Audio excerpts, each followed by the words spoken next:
Hello and welcome to this very special webinar, specifically focusing on an extremely important subject to the UK financial services industry.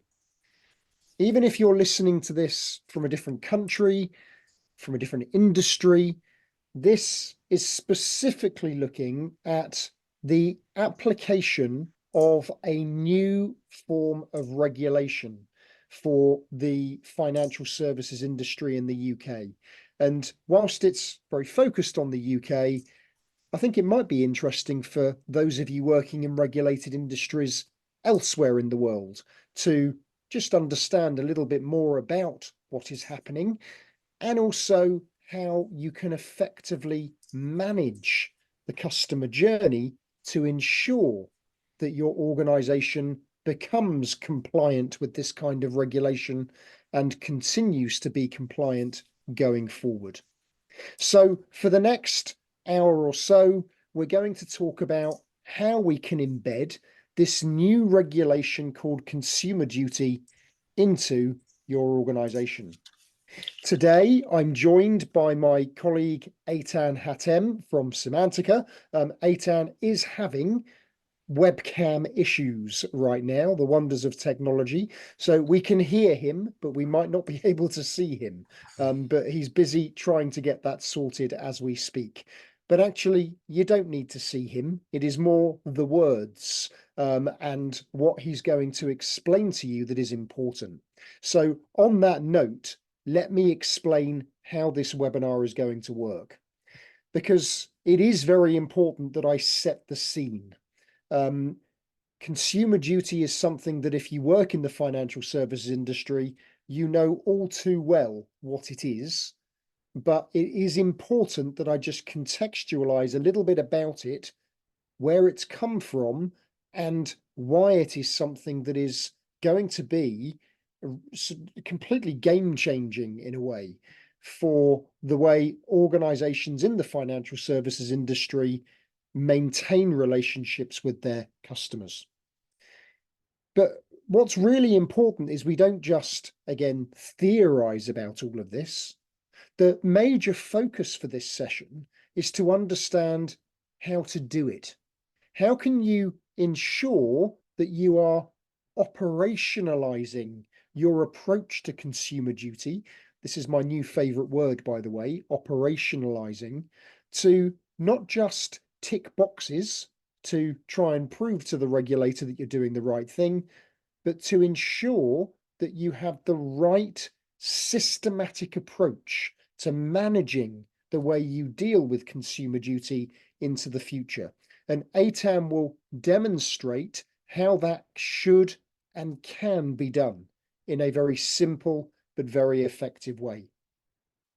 But as well as Eytan talking about how to operationalize it, we're very fortunate today to be joined by someone from a financial services company in the UK who has been living and breathing this regulatory transformation over the last 12 to 18 months or so.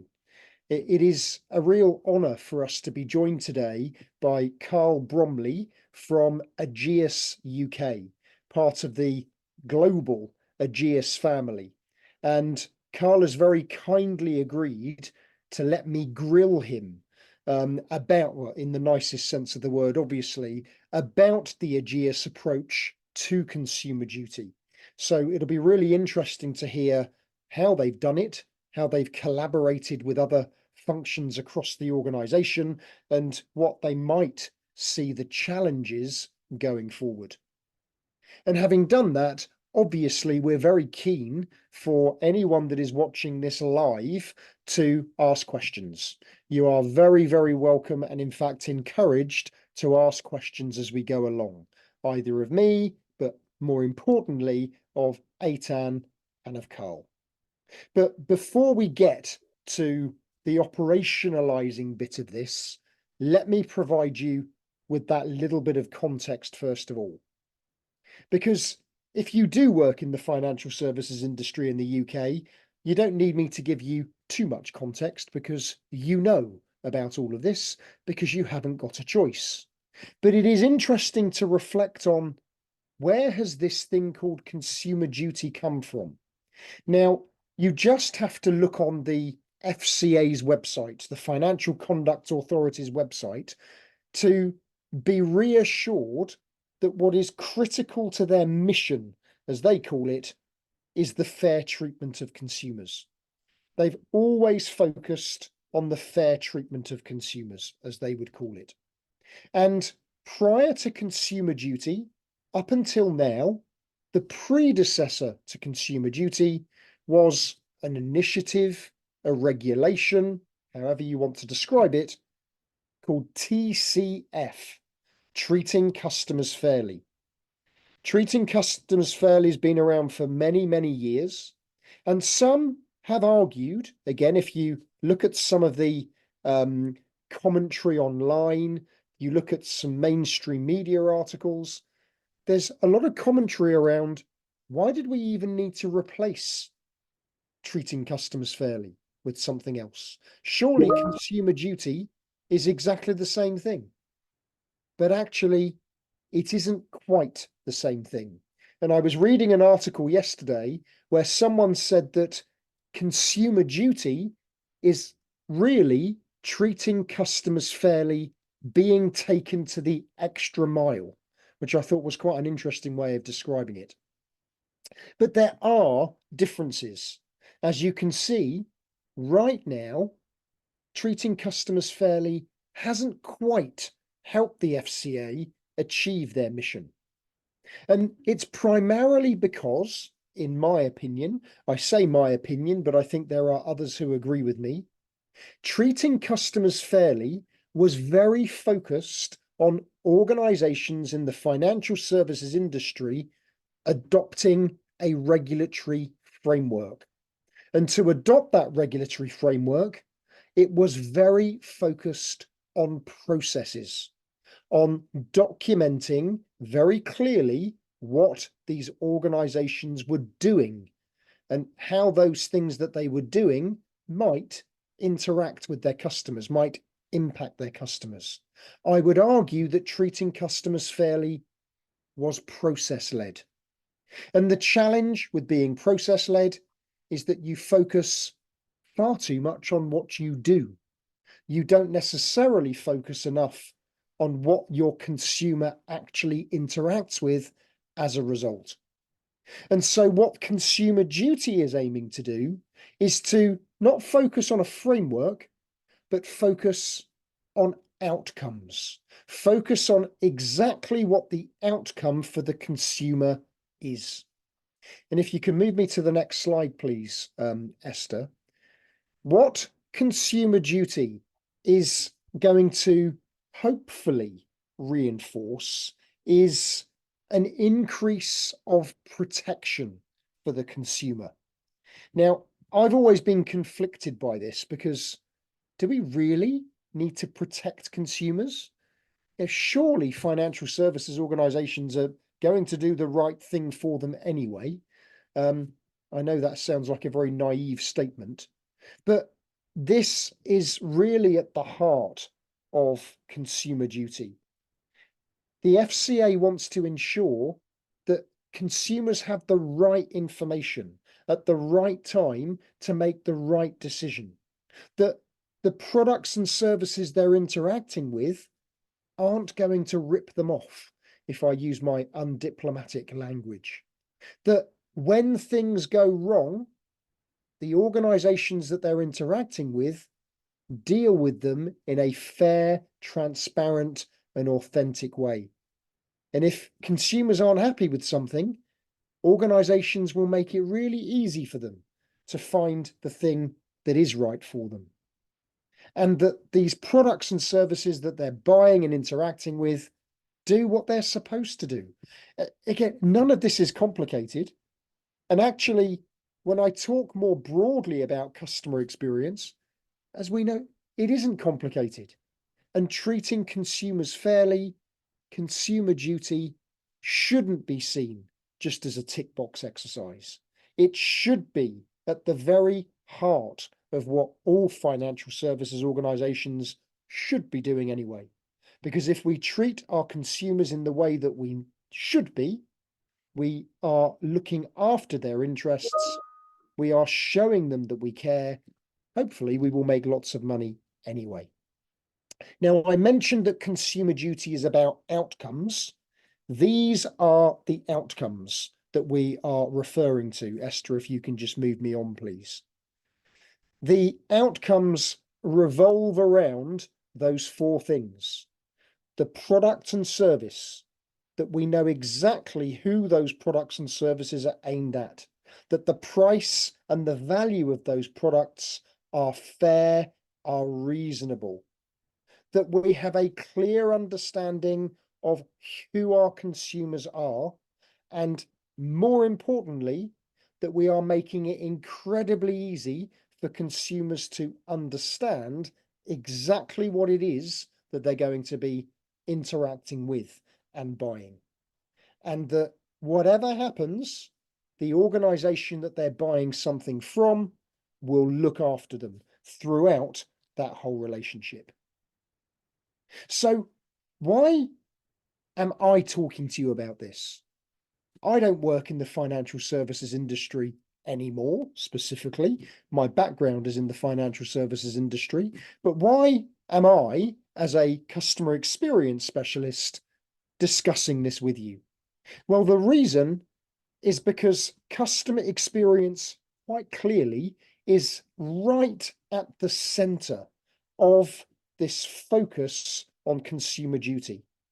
Because if an organization is going to be able to bring this to life in an effective way, not just tick boxes, but is going to become fully compliant and ensure that their consumers are achieving the outcomes that the regulator is hoping for, customer experience competency will enable that to happen. And the core competency that will enable that to happen, unsurprisingly, is revolving around the application of a customer experience framework. Now, anyone who has ever heard me speak knows that I am obsessed with the need to adopt a structured approach to make the management of customer experience intentional. And any framework incorporates interconnected competencies. Not competencies that sit in isolation of each other, but competencies that interlink and overlap with each other. And the critical part of the framework that I have been sharing with people over the last 12 years sits in the middle of the approach that I advocate. Measurement is core to our ability to demonstrate that we can tangibly drive improvement to the customer experience. But if we are going to be able to measure our ability to deliver the experience that customers want, we firstly need to know what that experience is supposed to be. That sits in the strategy part of the framework.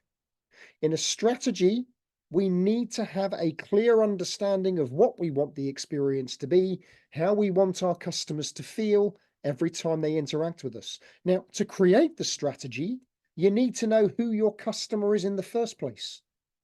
Understanding who the customer is, their needs, wants, and expectations isn't just important for a customer experience strategy, but as you have just heard, it is critical from a consumer duty perspective as well, because we've got to ensure that we understand who our customers are and that we are communicating with them in a way that allows them to understand what it is they're investing in.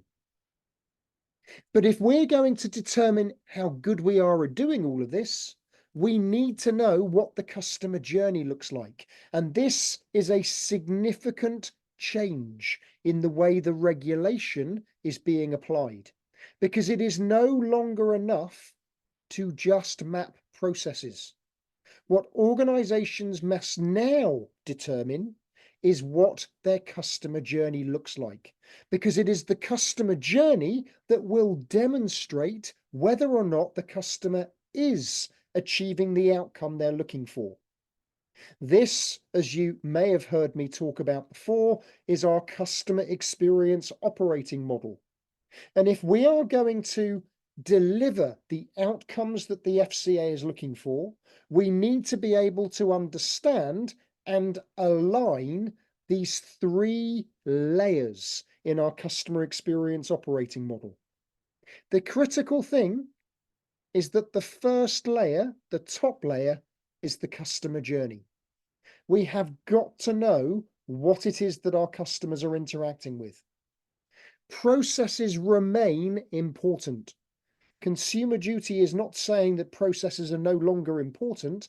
They are vital because it is your processes that are delivering the touch points in the customer journey. But we must not forget, obviously, the third layer, the technology layer, because it is going forward the increasing reliance on digital technology that will determine whether or not our processes are able to deliver the touch points in the journey that our customers are looking for. As you can see, customer experience is absolutely weaved throughout what should be the approach to becoming consumer duty compliant. But how do we do that? How can we adopt an approach that will make that happen? How can we demonstrate to the FCA that we are doing this? And customer journey management for me absolutely nails that, because customer journey management clearly identifies who the customer is. It allows us to then visualize their journey so we can then measure that journey to determine, are we achieving the outcomes that we're looking for? And if we're not, what are the priorities that we need to address? What priorities need to be focused on? So if we fix them, we will improve our ability to achieve the outcomes that our customers are looking for. So with all of that being said, how? Again, I'm spouting the theory here, but how can we turn that theory into practice?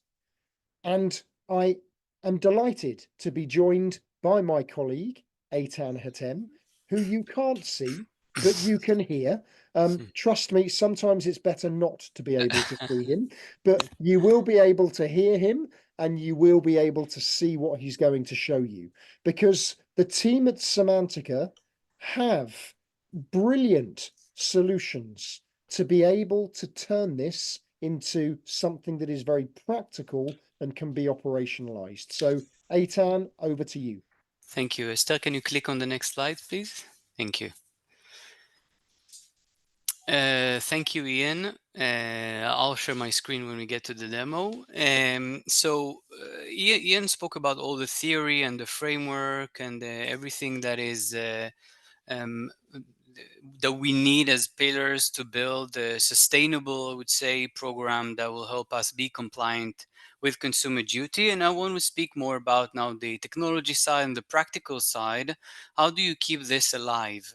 And one of the things that we found out when we were digging into the policies and the way that organizations should adopt consumer duty was the journey management approach. So everything that was explained by Ian about the different layers and the way that customers interact with the organization, we have built it into a technology as a repetitive cycle of continuous improvement. Because this is one of the challenges, is it cannot be a one-off exercise. You can't just do stuff and say, now I am compliant and this is over. It's something that you need to maintain over time. To maintain over time, you need to use technology, but you also need to have a process that is helping you personalize your persona profile and empathize with them, craft the right and optimize the customer journeys, identify opportunities to improve customer experience, then ideate solutions, concrete solutions to solve these issues that you have found out in your journeys, prioritize them, execute, measure them, and then refine the whole cycle again. One of the core elements that we see for sustainable consumer duty compliance is having a customer experience program that runs all these elements together and is synchronizing the different actions that need to be taken by different departments in the organization, that is helping you then stay up to date. We are infusing this whole cycle with operational and customer feedback data because we want the decision making, everything that we take as decisions, and the way that we are staying compliant and serving our customers in the proper way, be something that's based on evidence and not something that is based on our feelings, on the way that we perceive things. It is important to combine both the perception of the organization and the perception of the customer together in order to take the right decision to optimize the customer journey. Click next slide. The other element for technology, as Ian said, technology is starting to is taking a bigger place in our life and in the organization also landscape. Looking at this, obviously, we cannot ignore AI. The artificial intelligence is one of the big trends and has a lot of impact on the ability of organizations to stay up to date and to optimize the customer journeys of their customers. So I will also give a word about that, about how AI is here to help us improve our customer experience, to build better journeys, to detect pain points and business drivers, to enrich our persona profile, to create a better personalized experience, and how it can help us ideate solutions also to fix the experience issues that we have found out, combining the human element, which will always be dominant in a relationship management area like customer experience, and the AI, artificial intelligence, as an assistant to the human being. So I'm going to show you a couple of things in the system to make this very practical in Cemantica. So this is the Cemantica Journey Management Platform. Everything you see at the left side are the different elements of the customer experience program that are helping us maintain this compliance with consumer duty, i.e., stay close to our customers and provide them good customer service and issue product and service offers that are aligned with their needs and expectations. Now, in order to get to that, there are lots of things here that we need to do that are all part of this cycle. I want to show you as an example how we do it on a customer journey level, because the idea is to have the ability to map the journey portfolio, so all the different customer journeys that we hold in the company. And then throughout these journeys, we need to find the issues in these journeys and then propose solutions and identify opportunities to improve and optimize them. So what we see here is a storyline of a customer journey with the different stages of the journey and the ability also to link journeys one to another. So when you want to create now the view of the customer experience, you need to build your journey portfolio into the system, and then you need to start connecting the journeys one to another in order to create a hierarchy, a tree of customer journey. So when I look, for example, at this hierarchy, I can see how it splits into different forks and how the experience of my customers is flowing through the different customer journeys, starting from the higher level journeys and going down into more detailed journeys that are zoom in journeys. So if we look at the experience of the experience of the customer isn't just one thing. It's something that goes on and is being built over the relationship cycle from awareness until advocacy. And then going down into the details of the journey, you will find out all the pain points, you will uncover the opportunities where you can improve customer experience and comply with what Consumer Duty is asking us to be close to our customers, in my words. If we look at the areas of touch points and interaction, this is where we can do this comparison between the organization perception, which is the view of the frontline employee. This is what you think the experience is. And on the other side, what the voice of the customer is telling us. This is collected from surveys, journey orchestration platforms, all kinds of data sources where you are storing customer feedback. So you can bring both of them together and do a comparison between them. The truth is usually in the middle, something between what customers are saying and what you know and what you think. By combining them both together, you are getting closer to what you need to do to improve the experience, obviously focusing on the areas where there are issues of experience, where you're not complying with your customer needs and expectations. When you continue with the customer journey, you will obviously identify a list of pain points from which you will build a list of opportunities to improve customer experience. One of the challenges in staying close to our customers and meeting their needs is that we need to decide which are the opportunities that we would like to execute. We have lots of opportunities, but all organization and financial sector, like in other industries, is limited in budget, in resources, and in the timeline of implementation. So when you run an operation of many customer journeys, you will get to a list of many opportunities, lots of opportunities. You could have hundreds of opportunities. You need to start prioritizing them in order to get to the essence. What is going to bring the value? Now, consumer duty is changing the way we perceive things because in the past we were very much focused on execute things that bring money, generate revenue, or reduce cost, meaning business value. With consumer duty, we're adding an additional layer, saying that every initiative that we would like to execute in the company needs to be a combination of customer value and business value, meaning that the view of the customer, the outcome that we get from the customer journey mapping process, a list of opportunities, is the outcome of what the customer sees and what customer needs.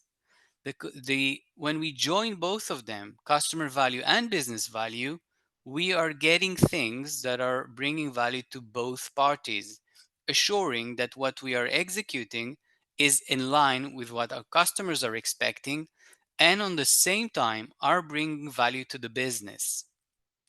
Once we finish the process of prioritization, we get to a list of solutions. These are the concrete things we want to put in place. We need help here again to decide what is valuable.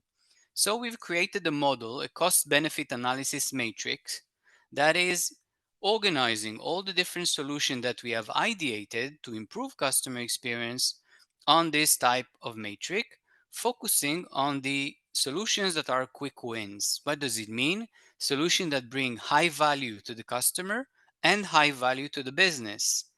Solutions that you need to avoid are solutions that bring value only to one of these elements, either to the business or the customer, but not to both of them together.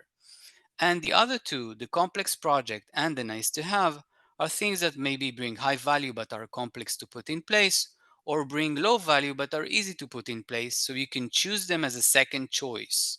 First, focus on quick wins, then you choose from this category, and this category you should leave aside. The execution cycle ends up with a list of projects. So we have now a solution that we would like to implement. We chose the one that are quick wins, and now we want to implement projects. So projects are the way to build a business case for every customer experience initiative. This is what we do here. One of the things that we need to do, as I said, is bring both value to the customer and to the business. If we want to show how they connect together, we need to put them together. On one side, we say, what do we improve? What are targets to improve the customer experience and the business objective? And on the other side, we try to quantify it into a financial value. The financial value is the translation of the business objective or the business KPIs into money, either revenue generation or cost reduction. Both of them are considered as financial value. So the end of the funnel is a list of customer experience initiatives that will improve customer experience and at the same time will bring business value. How much business value? This is what the system gives you. The money that you're going to generate out of it and the business levers that are going to be impacted from the implementation of customer experience initiatives. Then this of course ends with measurement, but I will stop here. Then the idea, as you see, is a cycle that starts with building persona profile, crafting customer journeys, identifying pain points, ideating opportunities, then building solutions that will be transformed into projects, and then refine the cycle all over again. This is the way today that we see how technology can help us. Of course, with the help of AI, many of the things here were built with artificial intelligence as an assistant to go faster. Doesn't change the fact that you need to bring your brand values, your brand promise, and your perception of the journey. But this is a tool and a technology that can help you comply and stay in compliance over time. Over to you, Ian. Brilliant. Thank you so much, Eytan. The key for me is that word stay compliant. That's the critical bit. And whenever it comes to managing the customer experience, managing the customer journey, sustaining the focus on it is the most important thing. So now we've seen how that can be done. There is no better way of getting a sense of what does this really mean for those who are actually in the thick of it than talking to someone who actually is. So we are really, really honoured to be joined by Carl Bromley from Ageas UK. Welcome, Carl. Thanks, Ian. Great to be here. Well, I'm so pleased that you're giving us a bit of your very valuable time. It's not often, actually, when you think about things like treating customers fairly or consumer duty, that actually you get the chance to hear what is really happening on the inside of an organization. And I know you're not going to give any trade secrets away, but it's really interesting and valuable, I think, just to explore just a little bit about the reality of doing this. But before I start grilling you in that gentle way that I promised I would, for anyone that is watching this, Carl is head of customer experience and support at Ageas UK. As you can tell, he's only 21, but has 25 years of experience in the insurance industry. So, Carl, you've almost certainly been heavily involved in all of the regulatory aspects throughout that 25 years. Before I start throwing some questions at you, just tell everyone a little bit more about what it means. What are you actually doing right now as your predominant role? Yeah, thanks, Ian. And once again, thanks. Great to be here. And thanks for inviting me today. Yeah, so as I say, I've had 25 years experience within the insurance industry in a number of different roles. Currently, my role is sort of to lead and develop and implementation of the Ageas customer experience strategy, sort of looking at optimizing the customer journey and ensuring actually the delivery of improved operational performance. So very much linking into a lot of the stuff that you've talked about already today. Yes. So the things that I cover off within my area, things like complaints, customer insight, customer journey mapping, and I'll cover a bit of that off the work we've been doing in a second, I'm sure, as we go through the next sort of 10, 15 minutes or so. We run an Ageas care program that looks after our vulnerable customers, incident management, risk and control. So those are all kinds of part of my remit and actually play a pivotal part in understanding our customers and really helping us to sort of improve processes, the journey, and more importantly, sort of removing what pain points we've got potentially in place for them. Yes. I'm going to ask you a question that has just come into my mind. So answer it as honestly as you think you can. When you heard about consumer duty for the very first time, you might not remember exactly where you were when you heard, oh, yes, the FCA have decided that TCF is no longer enough. We now need consumer duty. Can you remember what your immediate reaction was? Was it being totally transparent? Was it like almost like a groan of, what is the point of this? Or did you have a different reaction to that?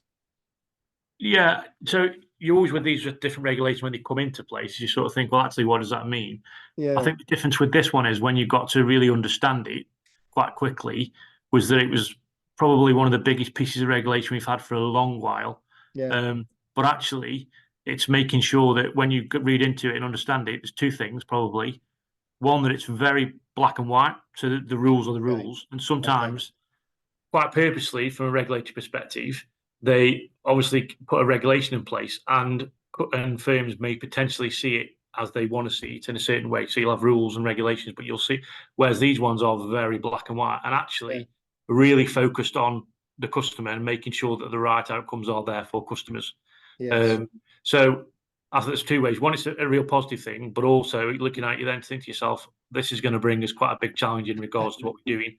The positive thing is that we'd already started to, we are, well, I say started, we have had as you know, a customer program in place for a number of years that have not made us perfect, but have really helped us along the journey to get to a place where consumer duty is, you know, is a real sort of formal part of the process that we do, and actually really helped us to get to where we are today, which is in a pretty good place, actually, we think. And it's really interesting you say that, because I know a little bit about you. Obviously, I've never worked directly with you. I think that it's important I make that clear to anyone watching this. But I have presented awards to Ageas UK, among other things. So I know you're doing great work. But I think all of the work you've done historically, it's almost like either you were reading the minds of the FCA, knowing what was going to come, or the FCA has learned from what Ageas UK has been doing. So it's a nice segue. What are some of the things that you have been doing then? Because you are, I would say, quite mature in your approach to managing the customer experience. But what are some of the things you've been doing that have either helped you to become compliant or were already doing that job before Consumer Duty was even announced? Yeah. Great question. I'll try and summarize it in the best way I can. So I think it's probably important to start by saying that sort of we are quite lucky in Ageas in the UK, where we've got a CEO that really drives the customer agenda from the top.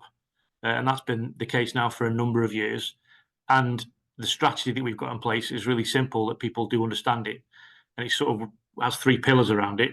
One is around people, one is around financials, but the other bit is very much around customer ambition, and that's the bit I think that is really important as part of the work that we've been doing. And that's the bit that probably my team focus on more than anything else. The role of my team is very much looking at it through a customer lens, and has been doing for a while. And it's really important that we understand as a business what the customers are telling us.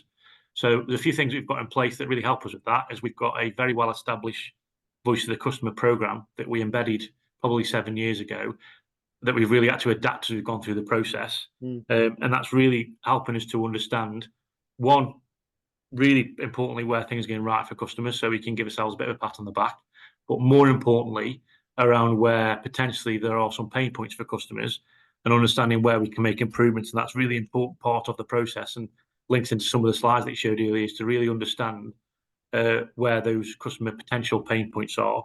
And linked into that, probably about 4 years ago now, we introduced a customer experience team that really focused on mapping our customer journeys, and not just mapping the journeys through a process perspective, but really getting underneath the bonnet and saying, okay, then what is our customer experiencing end to end across the journey? And that again is a really important part of the process, looking at that end to end journey, because it gives you two sort of ways of looking at it. Is one, as we know, when you look at a journey, something at the start of the journey can absolutely impact something that happens at the end.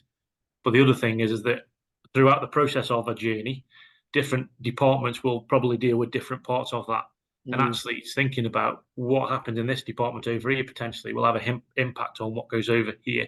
So having that end-to-end journey mapping across all the different sort of functions and across all the different pain points and touch points for customers, whether that be self-serve, online, whether they contact the contact centre, whether they do the live chat, all those things that link together have really allowed us to get under the bonnet and understand potentially what customers are telling us, and then allowed us to potentially make some changes that have really improved the customer journey. And we can see through all the customer metrics and measures we've got in place that customers are telling us the majority of times, thankfully, that we are getting things right. We're not perfect, we're not right at the end of the journey yet, but actually it's really allowed us, that work has to then really link into the sort of consumer duty element of it. And really helped us to drive that through. And I suppose the final part of it is that what's been really important as well, we've absolutely focused on the customer part of it. The other part of the jigsaw you've got to get right is making sure that you bring your people on that journey with you. So as part of the process through the journey mapping work and others, is we've really brought our people with us. So no matter what function you're working within the business, we've tried to involve them, one, in the understanding of the insight of the customer, but also then through the change process to make sure they feel involved and understand the reasons why we're making those changes. And that's been a really important part of the process. That last point you make, in fact, I was going to ask you a question. It was coming into my mind, but then you said that. Do you see a challenge of any regulation related to the customer that, and this is not just related to regulation actually, but we know that those that work in customer experience, very often they're working in organizations that think they are then responsible for the experience itself. Now, so what you're saying is that your customer experience team is sort of driving the methodology, but ensuring that you've got good cross-functional collaboration, so everyone understands the impact they have on the journey. Is that right? That is absolutely spot on, and it's difficult. And I think that the key thing that's been with us is that it's not one of those things that you can implement overnight. It's been a long journey for us, getting people to sort of understand that, and we've still not got it perfect, but absolutely making sure that everybody understands they form a part of that journey, whether you're working, and it's obvious that if you're working in the front line, so within our operation, it's a customer sort of service area, plus you've got the claims teams as well that are dealing with customers every day. But actually, if you work in an IT department or you work in marketing or you work in compliance, you have to absolutely understand that whatever you do as part of your process will have an impact on the customer at some point. And that's been part of the process that we've been through. And that has really helped us to drive that change, if you like. It's not been easy and straightforward because it's difficult for sometimes people to understand that if they're not front facing and you're not speaking to customers, that you have that involvement. But the great thing for us is that it's been driven right from the top.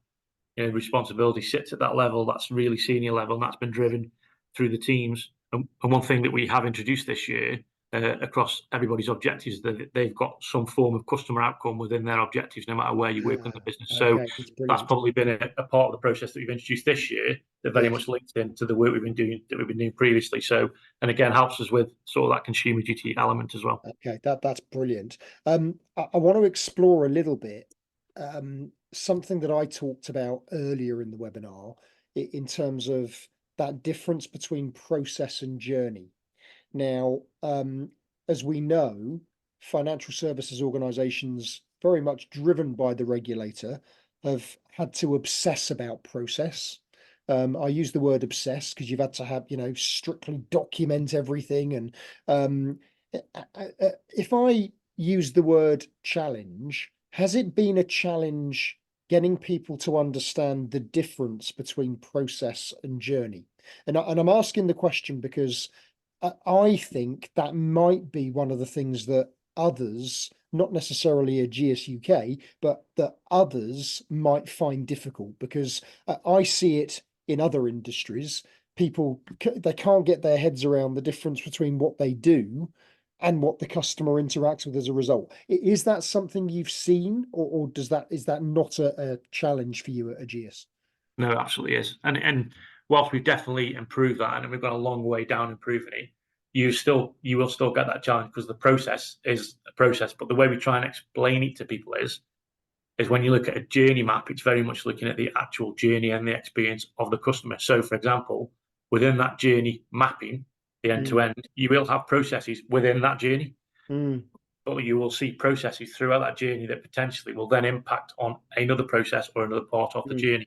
So it's important to have those processes in place. You absolutely still have to have those, but actually they form part of the journey themselves. So it's getting people to understand that, and actually that they form part of that, and an integral part of it. But it's the process is just part of that journey that they go through. And it's not necessarily making improvements to that process. It may be something that sits outside of that process that you have to change that will then impact on the journey. But it's not simple for people to understand until you've gone through that process. And I say it's not been an easy thing. And it's something that as a team, when we introduced the actual customer experience team, it's something they had a big challenge with to start with, and potentially still do to certain points. but we're definitely in a hugely better place now than we were before, with people's understanding of it, and in particular, the consumer duty has increased the focus around that. Yes. And we've introduced things such as, so we've introduced in the last couple of years a customer immersion program that starts with our UK executive team. So essentially, the way that we do that is we have our customer experience team that take them through an actual journey of a customer. So an example will be, we took them through an actual claim with a customer. We spoke to a customer, we interviewed a customer, we let the executive team see how that worked. And it was little things such as, I think it was a fire claim. We brought in sort of garments that smell to the fire, so they can get a real feel of, well, actually, that's what the smell was like, and the house for so really getting that experience for customers. Yeah. And as far to say, very recently, we've actually brought customers into the office to speak to our executive team to sort of get a real impact and feedback from customers, just as part of that journey to say, yes, it's processing, but actually the whole journey is what the customer feels, and it's what it feels like to be a customer. So yes, it's a challenge, but actually we have come a long way in understanding that and the difference between the process and a journey. But to what you were saying, it's sometimes quite difficult to get people to understand how that works. Yes. Are there any other challenges that you faced in this transition to consumer duty? Yeah, and there's a couple of things, and these might sound really simple, right? But these are when obviously throughout the process, and I think in order to try and make sure that you are ready, and there's a readiness in the business for that, you do speak to other firms, you speak to the regulators, try and find out where the challenges are. And I think the bigger challenges are what other firms have seen as well. So I'll start with time. You've never got enough time to do these kind of things, and even though we've known about this coming for a while, that time has always been a challenge around making sure that you're ready for the actual regulatory impact that's going to start in July.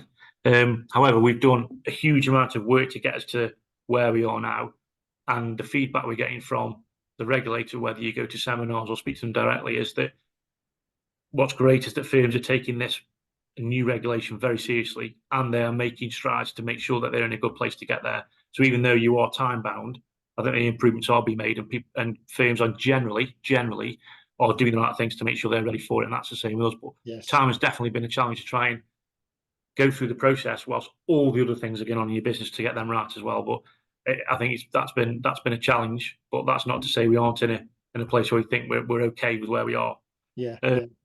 The other thing, and I think somebody mentioned it earlier, one of you mentioned it earlier, is around MI and data. So, and that's not the fact that we haven't got the MI. We've got a huge amount of MI. But the key to it all is making sure that you understand what the MI is, what the output of the MI is, but also when you get asked by the regulator to prove what you are, to understand where are you with the outcomes and the different outcomes, what you then can provide.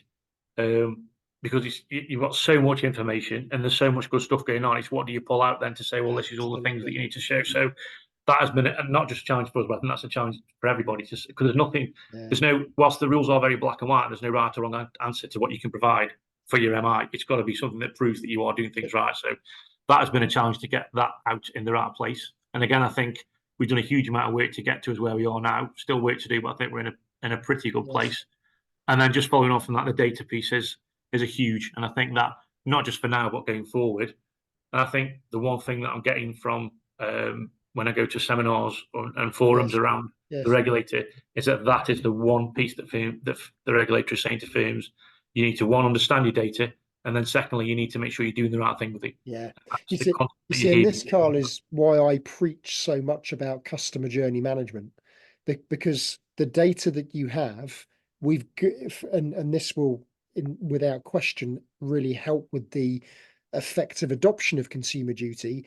The data, the measurement we have has to align to the customer journey, because as we know, historically, much of the data we've got actually is only of interest to the business, in making money, in understanding the transactions and how much money they spend, and that's not of interest to the customer.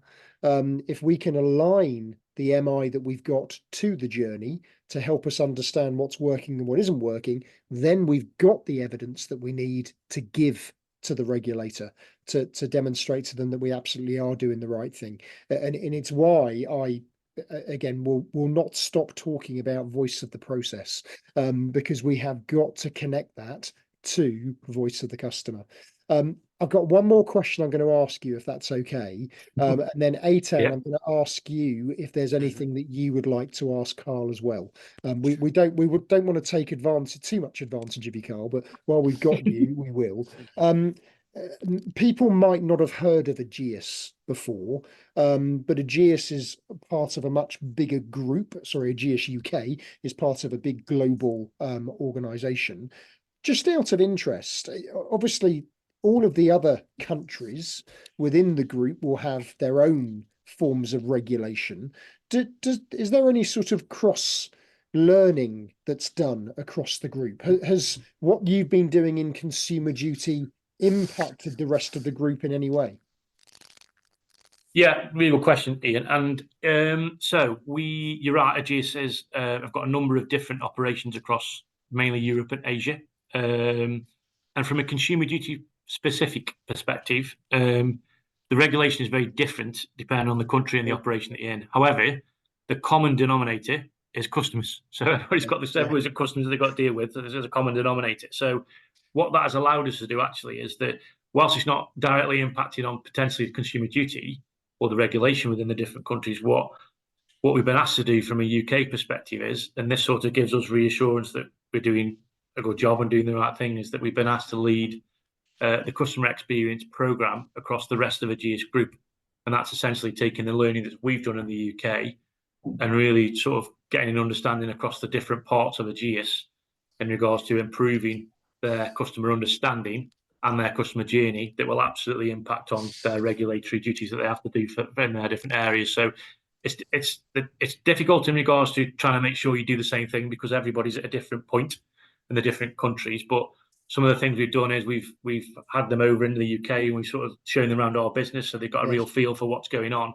But also we've travelled out to the different countries as well. So we've actually currently got a couple of the team over in Vietnam going through some of the customer journey mapping work over there. So really sort of influencing them and looking at what they're doing. So it's been a real privilege actually from the UK to be asked to lead that. And I suppose from our perspective gives us real recognition that we are doing a great job for the customer in the UK. And that has been reflected on the fact that we've been asked to lead that for the rest of the Ageas group. So that will have an impact on their regulatory work, but because we're focusing on the customer and improving that journey for the customer, that will link into that. Absolutely. And it's great for the FCA to know, in a way, that what they're asking is influencing other parts of the world almost either accidentally or by default. So it's a great thing to know. Eytan, I know we still can't see you, but is there anything else you'd like to ask Carl related to everything you've heard? Yeah, I'd like to ask maybe a follow-up question on how is executive management involved in the day-to-day compliance of consumer duty, or is it something that just is managed on your level and the people under you, or is executive management really into it? They're following, you're reporting to them. How is it going? That's a really good question, Eytan. And yes, the short answer is yes, absolutely. So one of the things we've done as part of the process is we formed a consumer duty working group that links into things such as we have a quarterly customer forum that's led by our operations director, and the output of that customer forum, and you can imagine all the things that go on there, talk about the improvements we make for customers, many pain points we've got, where do we need to link in with that, and the improvements we make. That absolutely gets escalated up to our sort of board. What's happened over the last sort of 18 months or so is the way that the dynamics have worked in that forum is that consumer duty now has become a key influence of that forum. And that very much then links into our sort of board. And as with other firms we've been talking to, it links back to the answer I gave before, where firms are taking things really seriously, is the board have absolutely had it on their agenda now for the past 12, 18 months or so, and really sort of taking the focus to say we have to, as a business, it's very important that we get this right.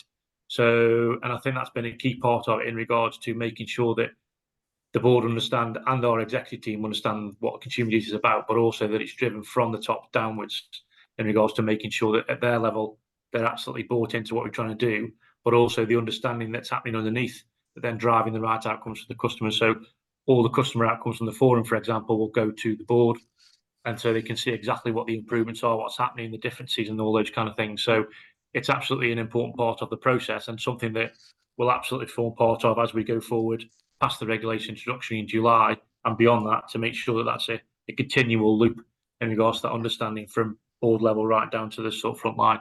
that's an absolutely important part of the process, and really important that you get that right.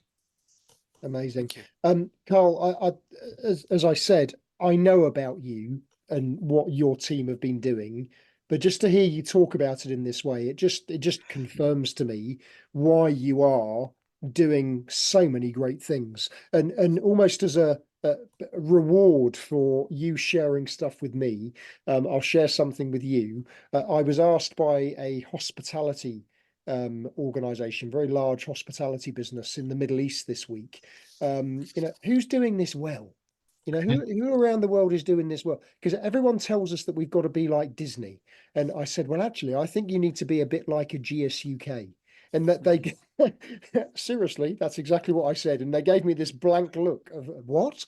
But I think you will attest, and I know everyone else will, that you haven't finished. There's still a lot to do, but the disciplined approach you put in place before Consumer Duty, and now as leading into Consumer Duty, has put your organization in a brilliant position to continue to manage the experience, to deliver the outcomes you need your customers to have. And I'm so grateful to you for just sharing that insight today. I don't even care if no one else found it really interesting. I found it fascinating, but I'm sure everyone else watching this will find it really, really interesting. Eytan, a huge thank you to you as well for once again sharing the capability that Cemantica has. One of the challenges with all of this is that it very often what we're creating is static. It's spreadsheets and PowerPoint presentation. How do we consolidate all of this in a way that we can keep it living and breathing, as I like to call a living, breathing organism? And I think what you showed in a very brief way is how brilliantly Cemantica can enable that to happen. To anyone watching this, if there are questions you have, we urge you to ask us. We will give you all of the information to reach out to the Cemantica team. You can obviously connect with myself, with Eytan, with Carl on LinkedIn, although I believe you've got a slight issue with LinkedIn at the moment, Carl, but you just remember his name. You'll find him on LinkedIn eventually.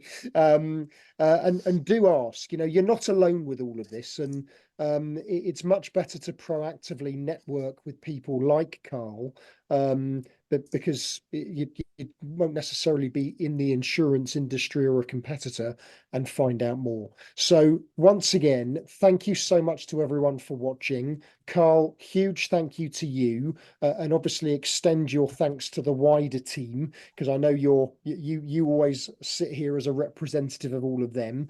And Eytan and Esther from Cemantica, a huge thank you to you. Thank you for watching, everyone.